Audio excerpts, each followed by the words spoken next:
Slogan দেবেন আপনারা। भारत माता की भारत माता की बीजेपी जिंदाबाद बीजेपी जिंदाबाद नरेंद्र मोदी जिंदाबाद अमित शाह जिंदाबाद जेपी नड्डा जिंदाबाद डॉक्टर सुकांत मजूमदार जिंदाबाद शुभेंदु अधिकारी जिंदाबाद वंदे मातरम वंदे मातरम नरेंद्र मोदी जेपी नड्डा। আজ আমি একেবারে একটা নতুন জগতে পা দিলাম এবং এই সর্বভারতীয় দলে যেখানে মহান নেতা নরেন্দ্র মোদী, অমিত শাহ এরকম লোকেরা আছেন। পশ্চিমবঙ্গের তাদেরকে দেখতেই পাচ্ছেন, leader of the opposition, state secretary Mangal Pandeji এবং অন্যান্য স্টেট সেক্রেটারিদের, স্টেট প্রেসিডেন্ট আমাদের সুকান্ত দা, তাদের অ্যাডভাইস এবং সাজেশন আমার প্রতি মুহূর্তে লাগবে, কারণ আমি দলের একজন শৃঙ্খলাবদ্ধ সৈনিক হিসেবে কাজ করতে চাই।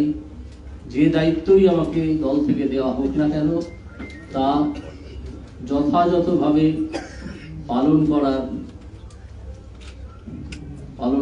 পালন করতে আমি প্রতিজ্ঞাবদ্ধ এবং আমি তা করব। আজ আর বিশেষ কিছু বলার নেই, এই কথা বলা ছাড়া যে আমাদের প্রথম উদ্দেশ্য হচ্ছে পশ্চিমবঙ্গ থেকে একটা দুর্নীতিগ্রস্ত দলের এবং একটা দুর্নীতিগ্রস্ত সরকারের বিদায় লগ্নের সূচনা করে দেওয়া এই লোকসভা ভোটে, যাতে 2026-এ তারা আর ক্ষমতায় আসতে না পারে। বিজেপির ক্ষমতায় আসা খুব দরকার বাংলার প্রয়োজনে, এবং একজন বাঙালি হিসেবে আমি অত্যন্ত কষ্ট পাই যখন দেখি যে বাংলা ক্রমাগত পিছিয়ে পড়ছে আর পিছিয়ে পড়ছে।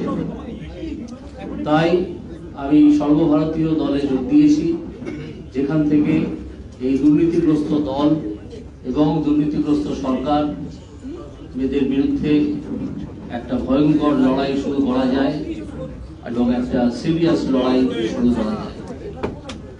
আজ আপাতত এইটুকুই।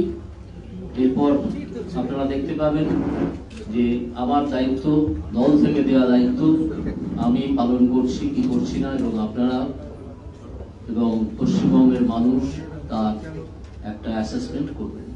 স্যার, রাজ্যে কোন কোন ক্ষেত্রে দুর্নীতি আপনি আমি আজকে প্রশ্ন নিচ্ছি না, এর আগে আমি সাংবাদিক সম্মেলনও করেছি, অনেক ইন্টারভিউ দিয়েছি। আজকে আমাকে মার্জনা করবেন, आज আর প্রশ্ন নেওয়া সম্ভব হচ্ছে না। हमसे जुड़े रहने के लिए हमारे YouTube चैनल को सब्सक्राइब करें और नई वीडियो की नोटिफिकेशन के लिए बेल आइकॉन को दबाएं।